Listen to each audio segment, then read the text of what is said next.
तो बिना कहे पानी मुख में आ जाता है। चाहिए हमको, वो रसना इंद्रिय की चाह है। कान चाहते हैं कि हमारी कहीं निंदा नहीं होनी चाहिए, हमारी प्रशंसा होनी चाहिए, हमारी चुगली नहीं होनी चाहिए। तो भले झूठी प्रशंसा हो, तो ये कान भी, कानों की भी चाह है। ये भगवान की चाहना के लिए बहुत कम कोशिश कर पाते हैं। भगवान की कथा सुनने को मिले, अच्छी बातें सुनने को मिले, ये चाह मुश्किल से उत्पन्न होती है, जबरदस्त उत्पन्न करनी पड़ती है। इनकी चाह है। जब ये चाहनाएं जब तक उत्पन्न होती रहेंगी, तब तक के लिए व्यक्ति को शांति का दर्शन हो पाना बड़ा कठिन है। चाह गई चिंता मिटी मनवा बेपरवाह, जिनको कछु न चाहिए वे तो शाहंशाह। राजाओं के राजा महाराजा कहलाते हैं साधु संत पक्कड़ लोग, जिनको वस्तुओं की चाह नहीं है। अगर इनमें भी चाह उत्पन्न होती है तो वो भी पराधीन हो जाते हैं।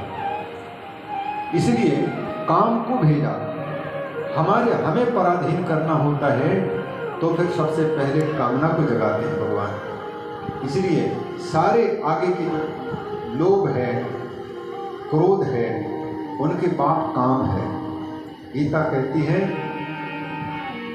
त्रिविधम नरकस्येदम द्वारम नाशनम आत्मनः कामः क्रोधस् तथा लोभः।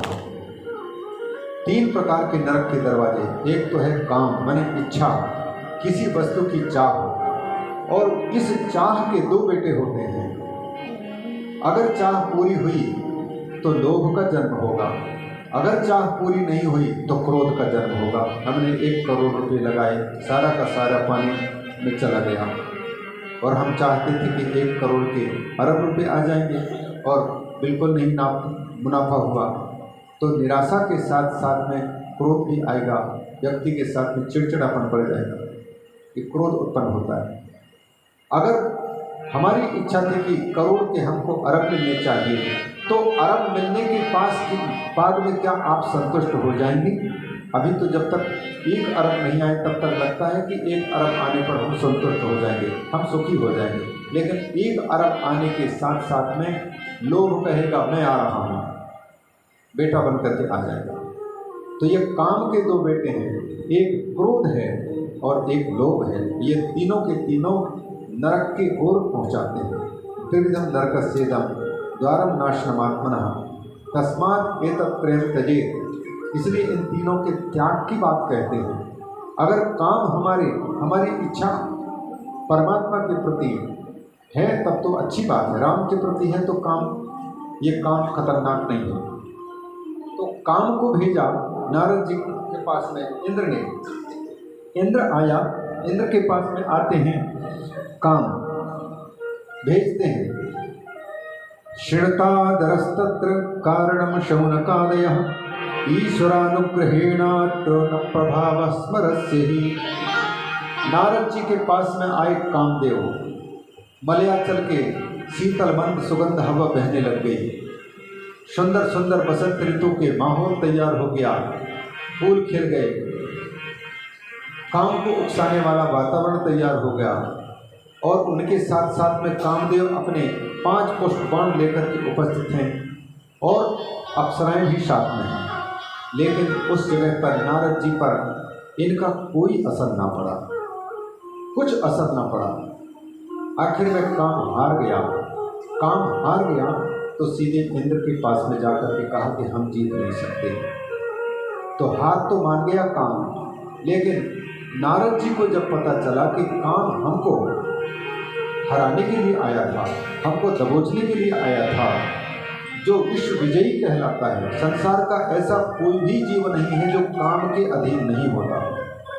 इसलिए महामाहेश्वर भगवान शिव के आराधक पुष्पदंताचार्य जी कहते हैं, असिद्धार्था नैव क्वचिदपि सदेवासुर नरी निवर्तन्ते नित्यं जगति जयिनो यस्य विशिखा। कामदेव के बाण कभी भी विफल नहीं होते।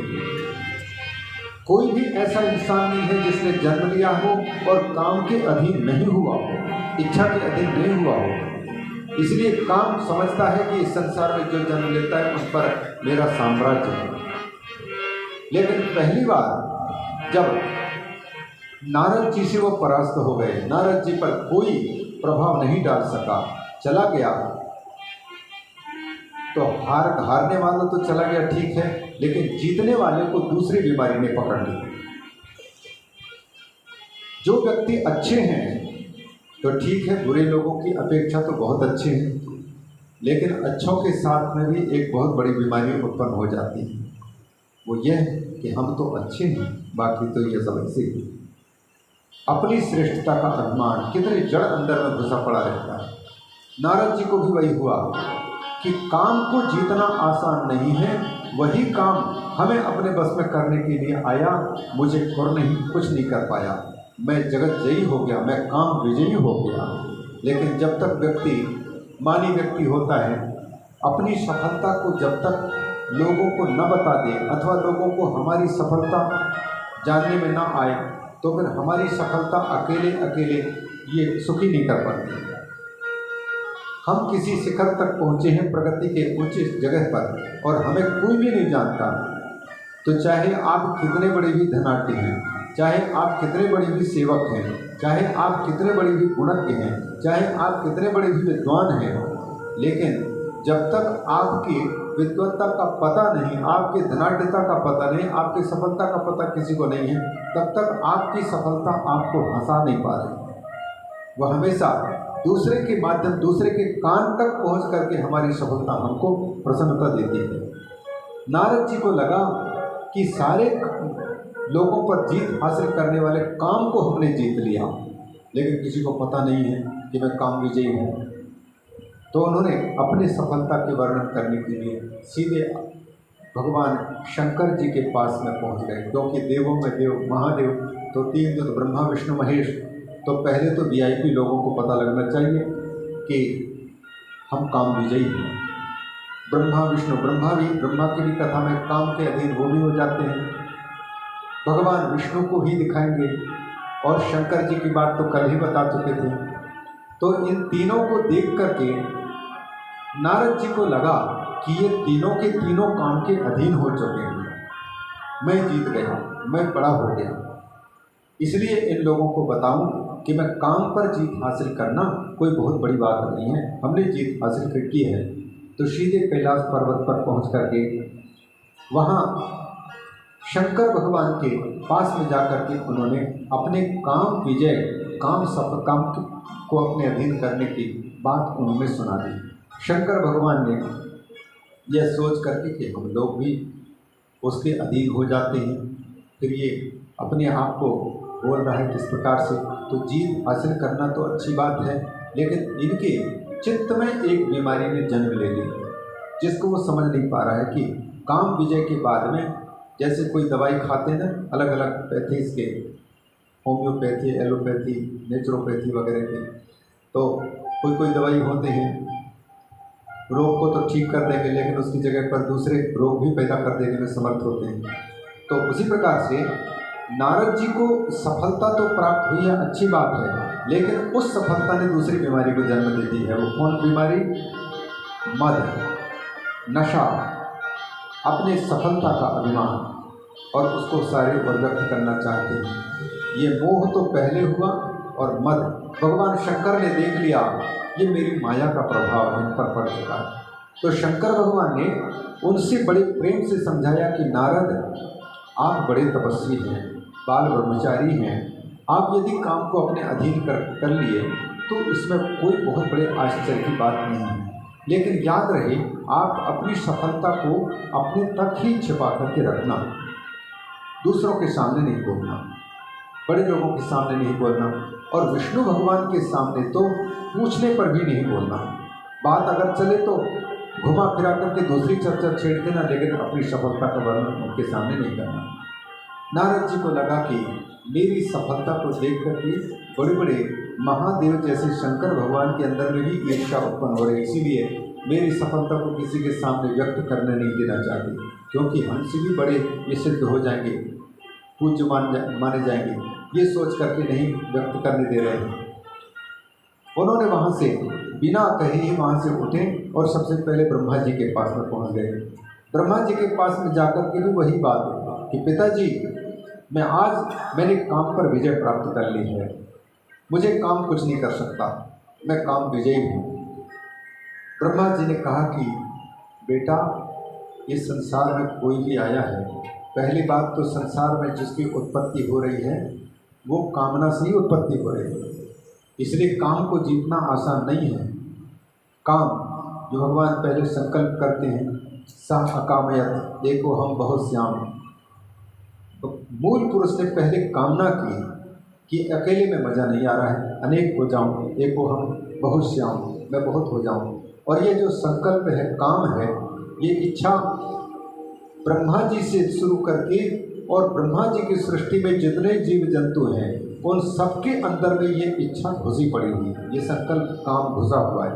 वृक्षों के अंदर में भी आप देखेंगे, एक वृक्ष के बीज लगाइए आप, आम का पेड़, बीज उदित होता है, अंकुरित होता है, वृक्ष बनता है, इसके बाद फिर उसमें बोरें आती हैं आम के पेड़ में, फिर वो एक पेड़, एक बीज, एक फल ने करोड़ों करोड़ों फलों को जन्म दिया।